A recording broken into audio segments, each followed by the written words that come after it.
with me. And today we're going to be talking about problems with that spiraling effect of when a male has a lack of a performance and vitality in the bedroom. It's a very strange thing because once it happens, then there's fear and intrepidation, there's approach, avoidance behavior, and it not only affects men but also women. I mean, women think about how is it me? He doesn't care for me, he's not attracted to me. And then it causes weird things in the relationship. But the thing that I really want to stress here is that it's communication with professionals that are professional healers, people that are in the know about the psychology, because most of the uh, erectile dysfunction comes between the ears. And what I'm expressing here is that once we get on that on that train of mental masturbation, what happens is that it's not a good trip. The ticket price is very high and the value in the ride is very low.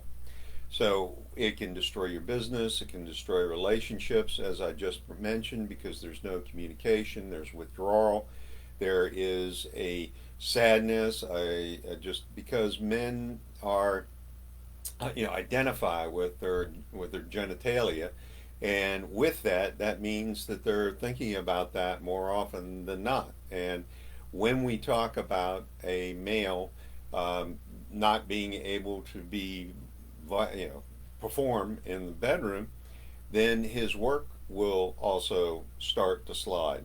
Now, understand that the work stress could be part of the reason that the erectile dysfunction happens, and the fact that there's no money coming in, no cash flow, there's fear of finances. All of these things impact how a male can actually get an erection. And after a period of time in my career, when I was looking at this particular disease, I'm just flat amazed that men can even get an erection in today's society. So, the fact that there are many men out here that are able to do that, that is just very exciting.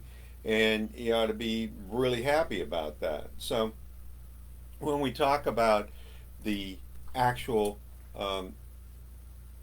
thought of mental health, mental health is still discriminated. It's not in the mainstream. Yes, there are athletes that are coming out that are talking about it, and it's important for us to talk about it. But it's one of those things that it's very personal because, in that Saturday Night Live skit where the individual that had mental issues, went to a psychologist, and he was sitting there talking to the patient, and the psychologist said, "Stop it, just get over it." Well, that's not really what the cure is. So think about this: a male cannot perform.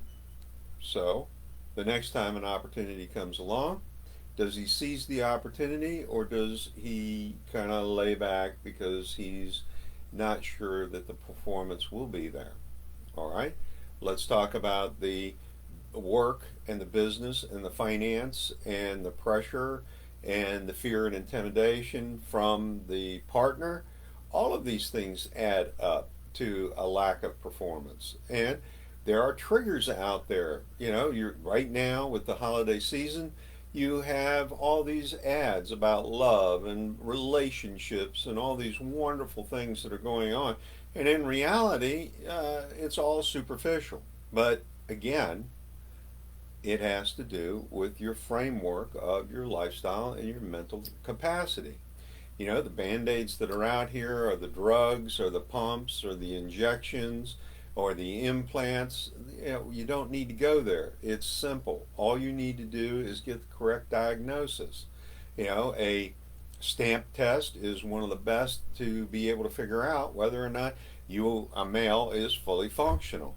And once that's done, then you now know whether or not it's a physical ailment or a mental ailment. And then you can go seek out psychologists, you can seek psychiatrists, pastoral counselors, Reiki healers such as myself, Kabbalah healers such as myself, cognitive behavioral therapy, sex therapy, doing Kegels. There's the other types of cures. Start with a healthy diet. start getting some exercise. Just walking does an amazing thing to get the blood circulating. So, there are plenty of other things that we can do in order to break that cycle. But it's about communication, talking to somebody else, making sure that you set up the groundwork in order to be able to go across that bridge. Go ahead, comment. I'd love to hear from you. On, let's see, December 16th, I'm going to be doing a live with Max and Janetta Jones, and we're going to be talking about how to be able to perform in the bedroom.